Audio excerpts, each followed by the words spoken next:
Dan kesehatan memang nikmat terbesar yang wajib kita syukuri dengan terus kita jaga. Mau lebih sehat yuk bareng sama Luna gabung di Rabu Sehat. Dan di hari Rabu 13 April 2022 ini Rabu Sehat bakalan membahas serba-serbi kanker leher rahim bersama Dr. Sapar Setioko, spesialis kandungan dan kebidanan dari Rumah Sakit Umum Syubanul Aton. Selamat pagi dokter. Selamat pagi Mbak. Sehat dokter? Alhamdulillah. Oke, sebelum kita ngomongin soal serba-serbi kanker leher rahim, orang Magelang tuh ada nggak sih dok yang terkena kanker leher rahim ini? Kok kurang diulangi, kurang jelas? Iya, orang Magelang ada nggak sih dok yang terkena kanker leher rahim ini? Oh banyak Mbak ya, tapi persoalannya biasanya kalau kanker leher rahim itu banyak masyarakat, ya nggak cuma di Magelang lah, orang Indonesia atau orang Indonesia terutama Jawa, itu banyak yang malu kalau periksa daerah kemaluannya. Jadi biasanya datang ke dokter kandungan sudah terlambat atau sudah stadium lanjut. Ya, jadi sekali lagi kanker kandungan kalau mau kanker ini kita bicara kanker leher rahim. Itu di Indonesia adalah kanker yang terbanyak. Kalau 2006 itu nomor 1, yang nomor 2 baru kanker payudara. Tapi tahun 2000 tadi yang 2006. Kalau yang 2008 baru kanker payudara nomor 1, yang nomor 2 baru kanker leher rahim. Tapi kalau di seluruh dunia itu memang kanker leher sawit ya punya lah saling menyalip antara kanker payudara dengan kanker leher rahim, kali-kalian nomor 1 nomor 2-nya. Jadi wajib juga diwaspadai gitu ya dok. Nah sebelum kita berbicara lebih lanjut nih dok, apa sih leher rahim itu? Iya, kalau bisa agak di anunya materinya aja deh, materinya. Oh iya. Nah jadi sobat tidak sebelumnya nih jadi gini lagi, organ wanita itu organ wanita atau atau alat kelamin wanita itu sebenarnya dibagi 2, alat kelamin yang bagian luar dan alat kelamin bagian dalam. Nah kalau serviks atau leher rahim itu termasuk alat kelamin yang bagian dalam. Batasnya adalah introitus vagina. Introitus vagina itu kira-kira ya yang biasa di situ ada himen atau selaput darah. Ya itu batas. Kalau yang di luar itu namanya alat kelamin yang bagian luar. Kalau yang di dalamnya itu alat kelamin bagian dalam. Nah, kalau leher rahim itu adalah bagian dari rahim. Kalau mau bicara tentang rahim, kita tahu rahim itu dibagi 2. Ada badan rahim atau corpus uteri dan leher rahim atau cervix uteri. Nah ini tadi kalau bahasa dokternya kan namanya kanker cervix, tapi kalau bahasa Indonesia kira kanker leher rahim. Jadi posisinya, kalau posisinya ya ini leher rahim. Leher rahim itu merupakan bagian terendah dari rahim yang menonjol ke puncak liang sanggama. Ya sekali lagi kalau ini nggak bisa nggak bisa menunjukkan gambarnya ya. Ya sebenarnya kalau ada bisa divisualisasi akan lebih gampang kita ingat. Tapi kira-kira itulah. Jadi rahim itu adalah alat kelamin yang adanya di liang sanggama di dalam. Jadi kalau dari luar nggak akan kelihatan. Jadi kelihatan ya. Sekali lagi rahim itu bagi 2, badan rahim dan leher rahim. Itu sebenarnya masih ada lagi kalau alat kelamin kanan kirinya rahim itu bersambungan dengan rahim juga ada namanya saluran telur. Saluran telur ada 2 kanan kiri, di samping di ujungnya juga ada indung telur atau ovarium. Nah, yang di bawahnya leher rahim atau ini ada namanya liang sanggama. Liang sanggama, terus kalau yang di luar ada alat kelamin bagian luar itu termasuk mons veneris, kalau bahasa Indonesia ya. Kalau orang Banyumas mungkin tahu itu ada namanya sendiri-sendiri. Ya sekali lagi pokoknya ini kalau tidak dibuka atau tidak diperiksa dalam itu tidak akan kelihatan leher rahim itu. Nah sekarang kita langsung ke kanker leher rahim. Ini dok, apa sih kanker leher rahim itu dokter? Iya, kanker leher rahim adalah penyakit tumor ganas. Sekali lagi tumor dibagi 2 ya, tumor ganas dan tumor jinak. Kalau yang tumor jinak itu biasanya disebut tumor aja lah. Tapi kalau yang tumor ganas biasanya disebut kanker ya. Jadi lagi ini adalah tumor ganas ya, tumor ganas atau kanker yang disebabkan oleh virus yang ditularkan melalui hubungan seksual dan dapat menyebar ke organ lain dan bisa menyebabkan kematian. Kanker lahir rahim dapat dicegah. Ini kanker lahir dulu ya, kanker lahir rahim yaitu sebenarnya ada sebabnya. Sekali lagi kanker lahir adalah salah satu kanker yang bisa kalau di negara maju atau negara barat itu bisa angka kematiannya bisa mendekati 0 karena biasanya dideteksi dininya itu lebih awal, lebih ketahuan. Tapi kalau di Indonesia masih kanker nomor 1 atau nomor 2. Jadi lagi kanker lahir rahim itu dapat dicegah karena perkembangan virusnya perlahan-lahan mulai dari luka di mana ibu tidak akan merasakan apa-apa. Kalau stadium awal itu ibu nggak akan terasa apa-apa. Namun apabila tidak dicegah dan ibu merasakan kesakitan, perdarahan atau kematiannya, maka sudah sulit untuk diobati atau dapat menyebabkan kematian. Sekali lagi tadi tanyanya kanker lahir rahim. Ya kanker lahir rahim adalah kanker sebetulnya karena kita tahu hampir 99% sebabnya adalah human papillomavirus atau HPV. Kalau bahasa Indonesia kira-kira virus kutil manusia, nah, HPV itu hampir 90% biasanya orang yang kanker lahir rahim kalau diperiksa HPV-nya itu positif. Ya sebenarnya kalau kita tahu sebabnya kan berarti pencegahannya itu kan bisa ya, pencegahannya bisa. Makanya sekarang ada yang namanya vaksinasi kanker lahir rahim ya, makanya itu. Dan sekali lagi juga pemeriksaan, kita tahu kanker kalau stadium dini atau stadium awal biasanya bisa sembuh 100%. Tapi kalau sudah stadium lanjut itu biasanya nggak bisa sembuh atau cuma dibilang angka harapan hidup 5 tahun. Kalau kanker sudah stadium 3 atau stadium 4, angka harapan hidupnya cuma sekitar 40% lah gitu ya. 5 tahun loh, angkatan hidup 5 tahun. Survivalnya itu cuma kira-kira 40%. Jadi sekali lagi pentingnya deteksi dini biar tidak lanjut, tidak menjadi kanker ganas yang susah diobati. Tapi sekali lagi, dan kalau deteksi dini sekali lagi juga punya gampang. Karena apa? Ya tapi ya itu kita sebagai terutama orang Jawa memang ada rasa malu betul, malu. Jadi biasanya ini banyak kan. Jadi kalau orang kanker lahir biasanya sudah keliling semua dokter dikunjungi. Udah di ronsen, udah ke dokter radiologi, dokter penyakit dalam, dokter bedah. Nanti ujung-ujungnya baru kalau sudah badannya kurus, kering, sudah kecil, sudah bau gitu ya, baru datang ke dokter kandungan. Ini ada yang terakhir kasusnya, kasus. Jadi sekali lagi dia malah bilangnya katanya habis jatuh, sakit pinggangnya, habis itu badannya sudah kurus ya, umurnya baru sekitar 40-an lah ya. Tapi begitu saya dikonsili aja buka bajunya atau kayaknya udah bau khas itu. Ya itu sudah stadium 3-4 Hanya di masyarakat umum juga masih awam gitu dok tentang penyakit ini. Iya betul, jadi makanya kita itu sekarang harus sadar diri bahwa kanker lahir rahim adalah salah satu ya kalau kasarnya pembunuh wanita ya, pembunuh wanita. Dok, sebelumnya seberapa bahaya sih kanker serviks ini? Oh ya, kalau sudah namanya kanker ya mesti bahaya sekali. Ya tadi saya sudah sebutkan bahwa angka harapan hidup 5 tahun aja bukan sembuh loh ya. Itu kalau diobati lengkap cuma sekitar 40%.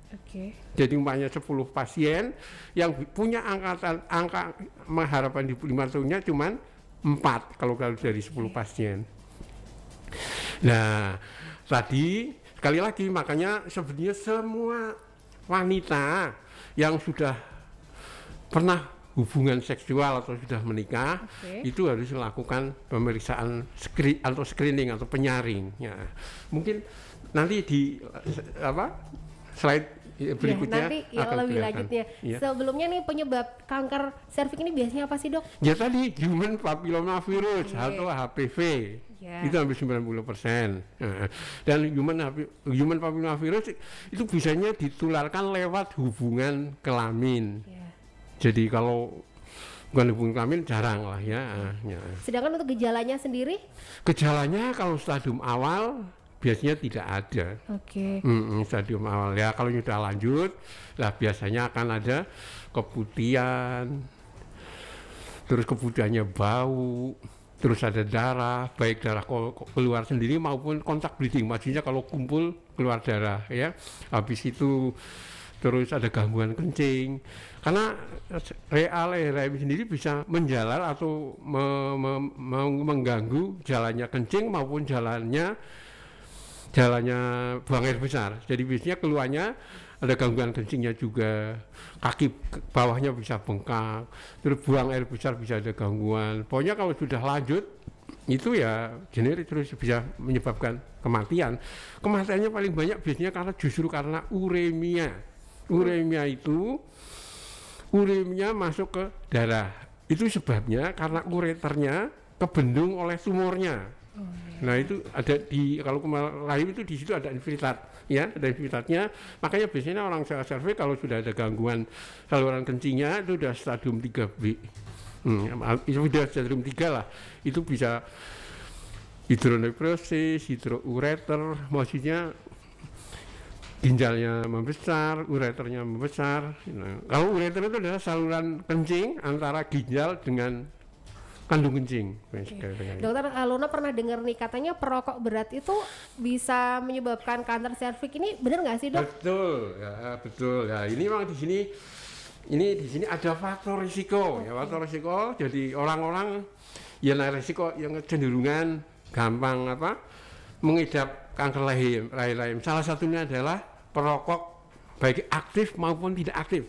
Sekali lagi loh, tidak aktif maksudnya nun sewu istrinya nggak merokok tapi suaminya ngerokok terus berdampingan terus, ya itu yang disebut merokok tidak aktif, maksudnya menghirup baunya. Iya, baunya itu salah satu. Yang lainnya adalah menikah atau melakukan hubungan sebelum usia 17 tahun. Yang berikutnya berganti-ganti pasangan. Atau istrinya nggak berganti-ganti pasangan, tapi suaminya berganti-ganti pasangan. Ya, itu sama itu. Terus terpapar infeksi menular. Jadi memang salah satu teori sekarang juga memang kanker rahim itu termasuk penyakit seksual menular. Tadi sudah saya sebutkan penyakit karena hubungan kelamin. Jadi disebut IMS, infeksi menular seksual. Jadi Jadi kalau orang yang tadi sudah kalau sedang berganti-ganti kali otomatis akan kena infeksi itu. Terus yang anaknya banyak, melahirkan anaknya banyak juga ada kecenderungan ya. Perokok aktif maupun tidak aktif, bisa juga ini penurunan berat badan ya. Penurunan badan yang berikutnya adalah mempunyai saudara, tapi enggak persentase saudara atau ibu atau kakak atau adik yang kena itu ada kecenderungan tapi kira-kira cuma 10% lah. Jadi itu kayak keturunan gen gitu? Iya, tapi kecil. Yang paling utama tadi saya sebutkan kan sebabnya human papilloma virus HPV. Nah itu ditularkannya lewat hubungan kelamin. Makanya ada yang bilang juga kanker rahim salah satu dari penyakit hubungan kelamin. Berarti penyebab utamanya adalah hubungan kelamin. Gitu. Bukan penyebab utama, penyebab kan biasanya kuman, virus. Itu karena tindakan itu gitu dong maksudnya. Ya, hubungan kelamin karena ketularan pasangannya itu mungkin sudah punya hubungan HPV itu. Jadi sebenarnya kan hubungan papilloma virus itu banyak sekali, tapi yang rentan atau yang gampang terkena kanker rahim tidak semua. Ya tadi yang kecenderungan itu. Nah, sedangkan nih Dok, untuk tadi pertumbuhan kanker serviks ini berapa lama sih Dok? Lah itu mengapa kanker rahim serviks itu salah satunya gampang dicegah adalah karena tumbuhnya lambat. Ada tahap-tahapan. Biasanya ini kalau mau screening itu ada namanya, yang salah satu ini adalah pap smear. Pap smear itu nanti akan dilihat ada hasilnya. Displasia ringan, displasia sedang, displasia berat, atau kanker rahim in situ masih stadium 0 atau sudah kanker rahim yang stadium 1 sampai 4 itu ada. Jadi sekali lagi itu bisa dideteksi asal tadi kalau sudah mempunyai faktor risiko, contohnya sudah pernah gangguan kelamin, umurnya sudah 30 sampai 55, itu harus melakukan pap smear itu. Oke, jadi nggak harus nunggu, aduh aku ada gejala seperti ini gitu. Wah, itu biasanya udah terlambat. Jadi memang gejala awalnya tidak ada. Oke, jadi mungkin banyak orang yang nggak ngerasa juga karena nggak ada gejala sama sekali. Iya, makanya tetap disarankan. Tadi kan disarankan kapan orang yang melakukan pap smear itu, yaitu jadi dari sini harus dilakukan setelah menikah. Oke. Setelah orang yang pernah hubungan kelamin itu paling lambat 1 tahun sudah melakukan pap smear. Berarti kalau bisa sih setiap ibu gitu ya dok melakukan pemeriksaan gitu ya. Iya, karena target pemerintah juga punya target. Sebetulnya screening untuk kanker serviks ini yang ideal itu harus sekitar seluruh wanita lah ya, harus sekitar 80%. Sekarang baru 5% aja kurang. Karena itu tadi kadang sosialisasi ke masyarakat umum juga kurang. Iya, ya salah satunya betul. Tapi satu lagi ya itu kadang-kadang rasa karena nggak ada rasa sakit. Yang berikutnya mungkin ya rasa malu itu besar juga. Dan tadi dokter sempat bilang pencegahannya bisa melalui vaksin gitu. Iya. Nah vaksinnya tuh kapan sih harus dilakukan? Vaksin paling ideal malah pada waktu kelas 6 SD. Jadi sebelum terpapar, tapi sampai 10 sampai 55 nggak apa-apa. Tapi yang ideal namanya imunisasi kan harus pencegahan sebelum timbul. Jadi sebelum terpapar virus HPV itu, human papillomavirus, sudah dikasih vaksinasi. Sedangkan seumur hidup gitu vaksinnya berapa kali dok? Apa cuma sekali itu aja? Nah kalau ini sementara ada pemerintah provinsi atau kabupaten yang sudah melaksanakan imunisasi. Biasanya kalau yang kelas 6, kalau nggak salah di Bali itu ada biasanya 2 kali umur 10 tahun SD. Nanti jaraknya 0, maunya pertama kali disuntik sama 2-3 bulan berikutnya.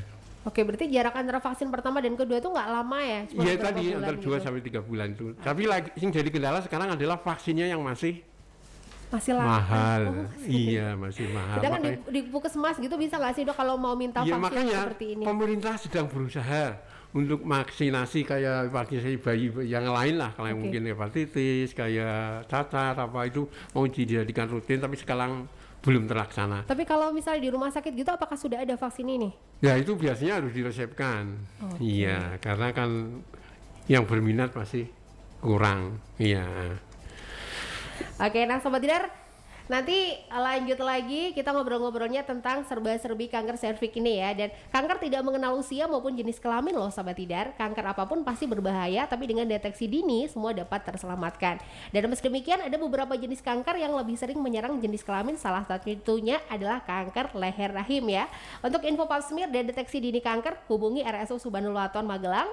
Pendaftaran rawat di 0293 2911 900 dan WhatsApp Center nih kamu bisa menghubungi 0852 3320 3334 ya. Nanti lanjut lagi dan Luna mau ngingetin nih buat kamu yang punya pertanyaan seputar kanker serviks ini langsung kontak Luna di 0878 0878 9430. Nah buat kamu yang biasanya malu juga kalau mau konsultasi langsung nih saatnya buat kamu tanya-tanya ya. Dan Luna tunggu sampai nanti jam 11. 94,3 FM Radionya Generasi Terpelajar. Radio Tidar. Sobat Kompas FM Radio Tidar, radionya Generasi Terpelajar 2022 Make Your Dream Come True ya. Kita masih di Rabu Sehat Sobat Tidar, dan di hari Rabu 13 April 2022 ini Luna sudah bersama dengan Dr. Sapar Setioko, spesialis kandungan dan kebidanan. Jadi kita bakalan ngomongin serba-serbi soal kanker leher rahim ya. Tadi udah sempat dibahas juga seberapa bahayakah kanker serviks ini, terus apa itu kanker leher rahim itu, terus penyebab juga gejala-gejalanya sudah kita bahas ya. Tapi buat kamu yang mungkin masih belum paham juga boleh kok nanya ke Luna di 0878 0878 9430. Nanti Luna tanyain langsung ke dokternya ya. Dan lanjut lagi dokter, bagaimana sih cara mendeteksi kanker serviks ini? Apakah bisa deteksi mandiri atau harus datang ke layanan kesehatan kayak puskesmas atau rumah sakit gitu?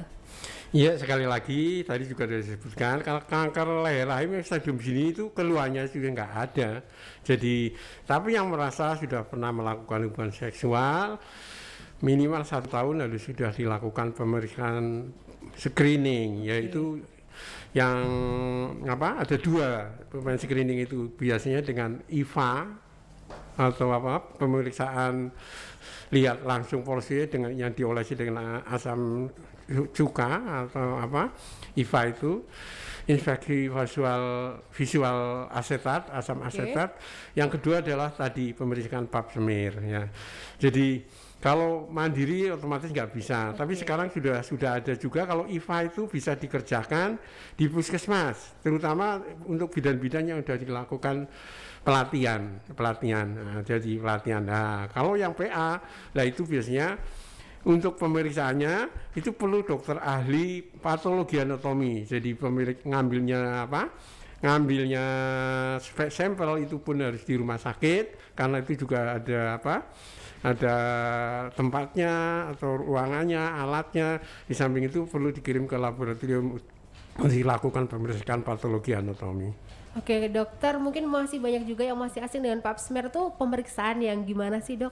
Oh iya, sekali lagi tadi pap smear itu kita tempatnya aja tempatnya itu ada namanya meja ginekologi atau meja yang dimana kita perempuan itu biasanya ditidurkan, terus kedua kakinya diangkat, maksudnya ditaruh di supaya alat kelaminnya bisa dilihat. Nah, kalau nanti di meja ginekologi namanya posisinya itu litotomi. Litotomi ya kayak orang mau melahirkan tapi kakinya lebih tinggi, ya litotomi namanya. Dan nanti kalau sudah tiduran, rileks, terus kita ya sebenarnya sterilitas atau antiseptisnya tetap harus kita perhatikan. Dokternya harus pakai sarung tangan, terus daerahnya itu juga harus bersih atau disinfeksi. Terus pakai menggunakan alat yang namanya spekulum. Spekulum ada alat atau ada yang mirip cocor bebek itu ya, dimasukkan ke liang sanggama untuk bisa melihat bibir rahimnya atau porsionya atau leher rahimnya itu. Nah, kalau sudah porsionya sudah terlihat, nanti kita oles dengan alat khusus, bisa kalau sederhana ya dengan lidik kapas bisa, atau biasanya ada alat khusus dari laboratorium yang dioleskan ke daerah porsio itu ya, paling ideal di batas antara Sukamo Kolumner Junction. Tapi sekali lagi pokoknya kira-kira di porsionya kita ambil cairannya, bukan cairan, pasti kita oleskan.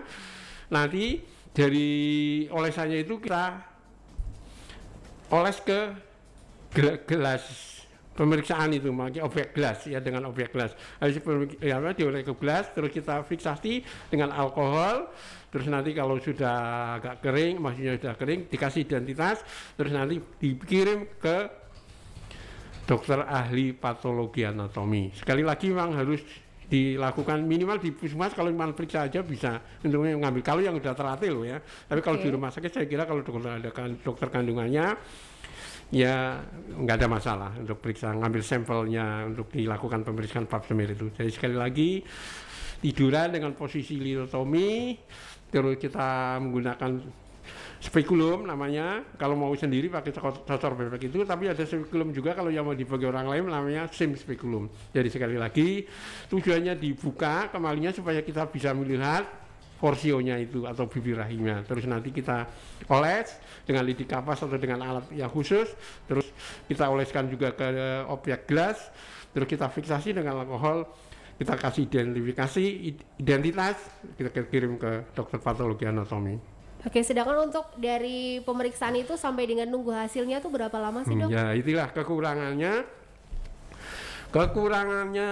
karena kita tahu dokter patologi anatomi di Indonesia itu masih sedikit. Biasanya sampai seminggu 2 minggu. Nah, 1 minggu 2 minggu. Ya 2 minggu malah kadang-kadang. Yang 2 minggu itu kan yang pap smear itu. Sedangkan kalau IVA tuh berapa? Kalau IVA itu langsung see and treat. Jadi bisa dilihat langsung di terapi. Tapi sekali lagi kalau yang treatnya itu orang yang sudah mendapat pelatihan, namanya kalau ada curiga bisa dilakukan krioterapi ya, krioterapi itu obat apanya bisa didinginkan di situ alatnya. Tapi sekali lagi biasanya kalau si treat itu nanti kita olesi dengan asam cuka itu, nanti dia warnanya akan lain. Nah kalau gitu, kalau ini memang ini positif bisa langsung dikerjain. Tapi sekali lagi ini selama ini yang masih ngerjakan banyak kan dokter kandungan yang onkologi, yang spesialis tumor atau onkologi itu. Jadi ini Sobat Tidar buat kamu yang mungkin pengen periksa tentang kanker leher rahim ini ya. Sedangkan kalau Iva nih hasilnya langsung, dan kalau pap smear kamu harus nunggu sekitar 2 mingguan. Nah dokter, kanker leher rahim ini bisa dicegah nggak sih? Kalau bisa, pencegahannya tuh seperti apa? Iya, tadi sudah sebut bisa sekali. Karena pertama memang sebabnya sudah tahu. Yang kedua perjalanannya lambat. Terus alat deteksinya juga sudah ada ya. Jadi sebenarnya kalau di negara maju sebenarnya bisa, sekarang sudah jarang sekali kanker leher. Yang pertama itu, jadi apa?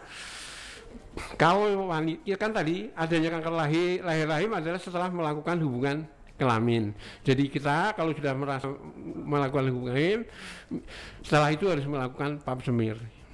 Pap smear atau IVA itu. Terus apa ditanya tadi?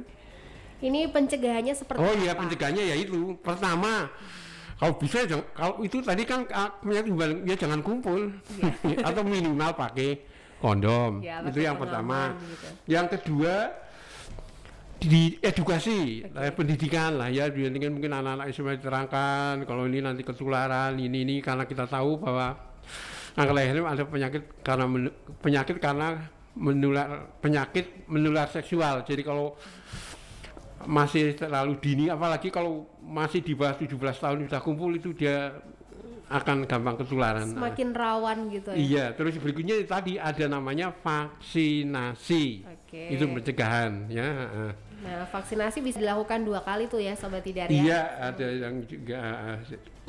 Nah, sedangkan dok, kalau udah terinfeksi kanker leher rahim ini bisa disembuhkan nggak sih? Kalau misalnya bisa tuh yang stadium berapa? Iya. Jadi kalau masih stadium 0 itu bisa dilakukan histerektomi, diangkat rahimnya semua. Ya, tapi kalau udah stadium 1 sampai pokoknya udah stadium 1 lah. Itu sampai yang stadium 1 sampai 2B.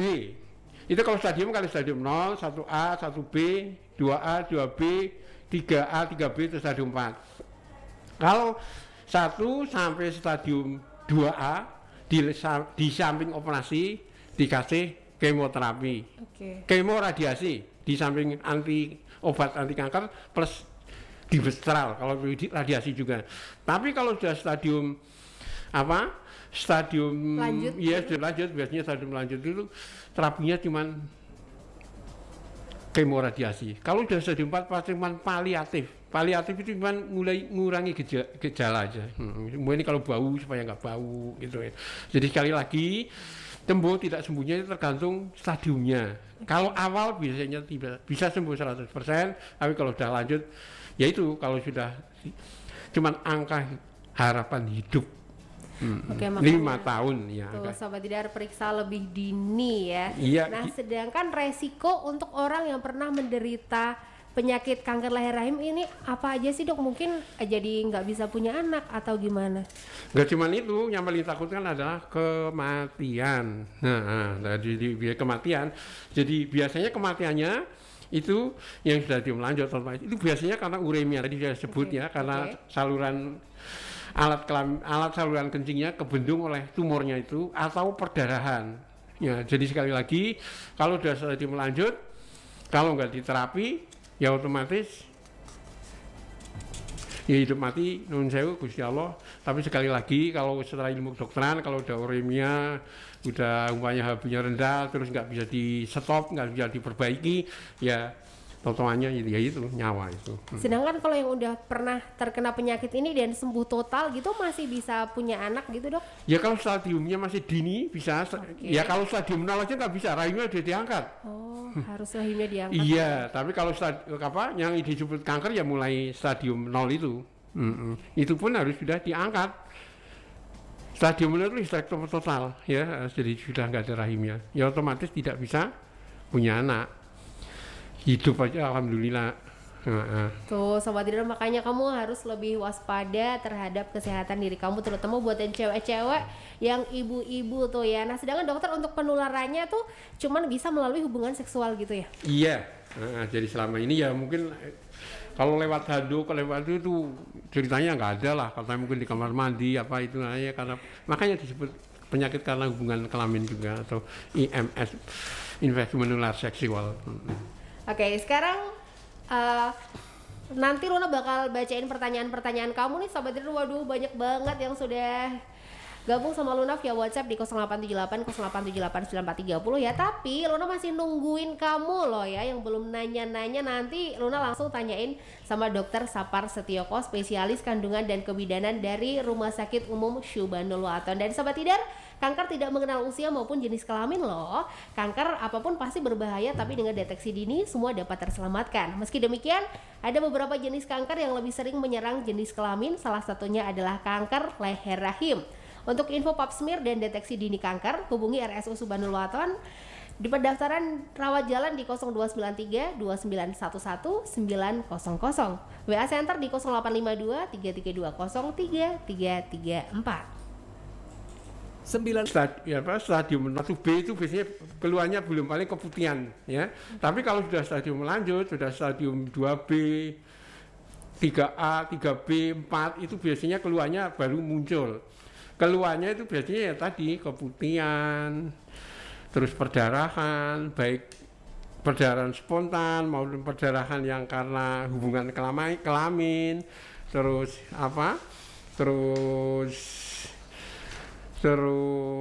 ada gangguan kencing, terus ada gangguan buang air besar, terus mungkin berat badannya juga turun. Nah itu biasanya sudah stadium lanjut. Kalau sudah stadium lanjut, pemeriksaannya bukan pap smear atau IVA, biopsi biasanya. Kalau udah lanjut biopsi. Jadi kalau stadium dini biasanya tidak ada keluhan, tapi kalau sudah lanjut keluhannya yaitu ya keputihan, bau, perdarahan, nyeri pinggang, nyeri panggul, perut bagian bawahnya sakit, habis itu berat badannya turun, gangguan pada kencing dan gangguan pada buang air besar. Sekali lagi kalau lanjut tindakannya bukan pap smear apa, tapi langsung dilakukan biopsi. Biopsi itu adalah kita mengambil sebagian kecil dari tumornya untuk diperiksakan ke dokter patologi itu untuk memastikan bahwa ini adalah kanker leher rahim. Oke, selanjutnya dari Ria, apakah pap smear tuh cuman untuk yang udah menikah, dan apabila belum menikah bisa nggak sih mendapatkan vaksin ini? Iya betul, jadi pap smear memang betul dilakukan setelah menikah. Karena kalau belum menikah biasanya tidak akan terkena kanker leher rahim. Nah kalau tentang vaksin, justru yang dianjurkan paling ideal vaksin itu pada umur 10 tahun sampai 13 tahun. Kalau dengan orang anak sekolah ya kelas 6 SD itu paling ideal, 2 kali biasanya. Jadi sekali lagi vaksinasi atau imunisasi vaksin HPV atau kanker leher rahim ini adalah dikerjakan pada anak SD kelas 6. Tapi kalau misalnya udah nikah gitu, vaksin tetap bisa? Tetap nikah juga tetap boleh sampai umur 55 biasanya, 10 sampai 55 bisa. Tapi ya itu jadi sebenarnya kurang efektif, maksudnya nggak se-efektif atau nggak se-ideal kalau yang belum pernah kumpul. Nggak apa-apa, masih bisa dilakukan vaksinasi 2 kali. Biasanya jaraknya kira-kira 6 bulanan. Yang pertama terus vaksin yang kedua. Berarti buat ibu-ibu yang punya anak cewek juga berarti harus sadar diri untuk memvaksinkan anaknya gitu ya dok ya? Iya, kalau sekarang memang masih bayar, tapi mudah-mudahan pemerintah akan cepat bisa melaksanakan imunisasi massal yang kayak hepatitis, kayak polio, kayak cacar jadi bisa jadi vaksinasi massal itu yang dirancang. Sekarang kendalanya adalah yaitu vaksin yang harganya masih mahal. Oke. Sedangkan kalau di rumah sakit itu bisa pakai BPJS nggak sih dok kalau vaksin gitu?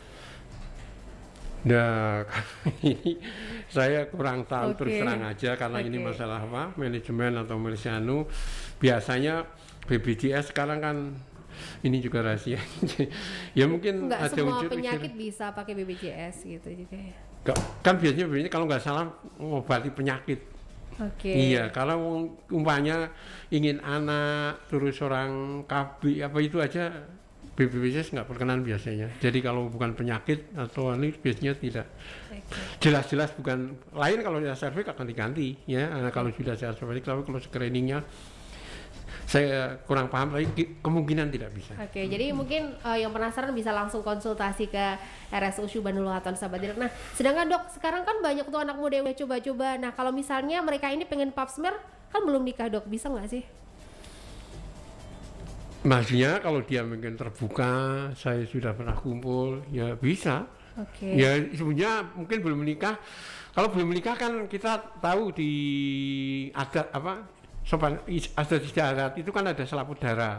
Jadi kalau ada selaput darah dilakukan pemeriksaan dalam, biasanya tidak etis lah gitu. Kalau dia ngaku belum menikah aja, biasanya nggak akan kita lakukan periksa dalam, apalagi kita menggunakan spekulum. Oke, berarti nggak bisa nih ya dok ya? Ya, iya, kalau belum menikah imunisasi itu ya.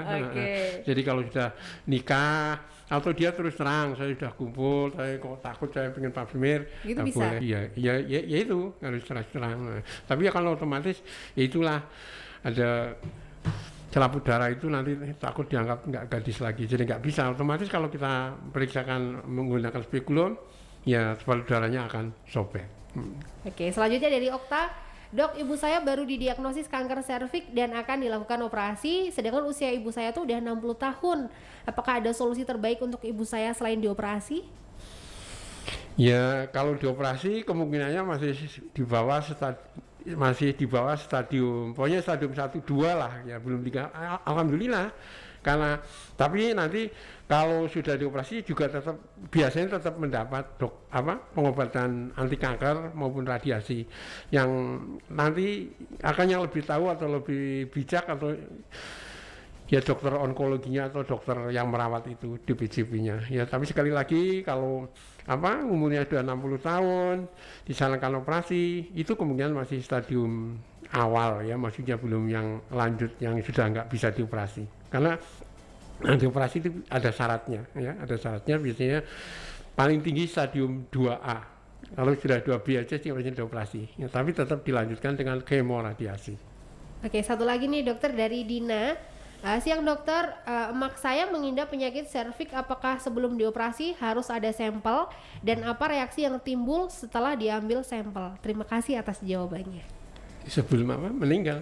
Ini mengidap penyakit kanker rahim dan sebelum dioperasi kan harus ada sampel yang diambil. Terus apa sih reaksi yang timbul setelah sampel itu tadi diambil?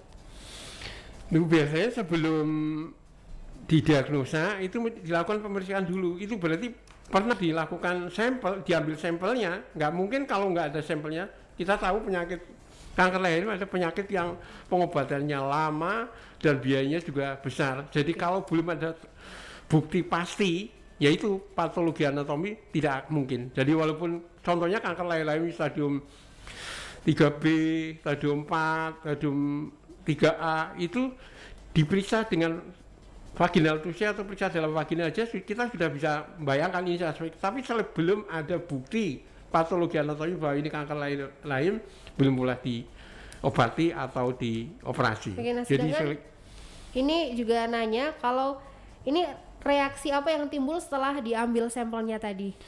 Ya mudah-mudahan nggak ada, kan biasanya dia dipertimbangkan. Ya, biasanya takut kan ya perdarahan, tapi kan biasanya nanti akan diawasi.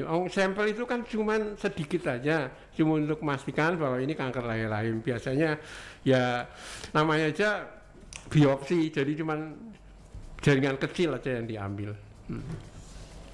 Oke, nah sahabat terima kasih banget nih, aduh banyak banget yang nanya ya. Jadi buat kamu yang mungkin juga ketinggalan tentang obrolan hari ini tentang serba-serbi kanker serviks, kamu bisa mengikuti lagi. Besok bakalan ini ada di YouTube-nya Radio Tidar, dan kamu juga bisa mengikuti di Instagram Radio Tidar FM. Jadi sahabat Tidar, hubungan seksual tuh menjadi salah satu penyebab kita terkena kanker serviks.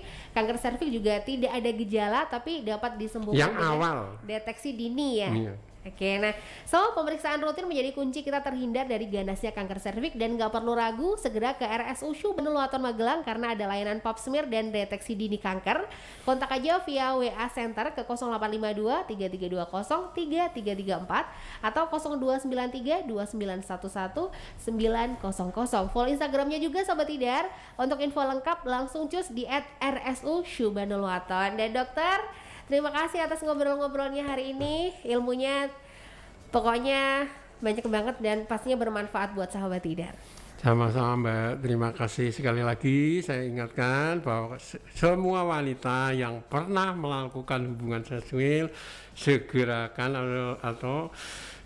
segerakan untuk dilakukan pemeriksaan minimal IVA, dan kalau lebih baik lagi adalah pap. Ya sebenarnya IVA maupun pap smear ya hampir sama ya. Sekali lagi, jadi karena saya itu tidak ada gejalanya kalau stadium awal, makanya deteksi dini itu adalah penting sekali. Kalau sudah ada gejala itu sudah stadium lanjut, kalau sudah stadium lanjut sembuhnya tidak bisa maksimal. Ya kira itu yang perlu diperhatikan. Terima kasih. Oke, terima kasih atas waktunya dan semoga sehat selalu ya dokter. Amin. Dan Sobat Tidar, makasih banget juga buat kamu yang sudah gabung sama Luna ya. Dan yes, sekarang ketemu dulu sama Yura Yunita with Merakit nih Sobat Tidar. 94,3 FM Radio Tidar.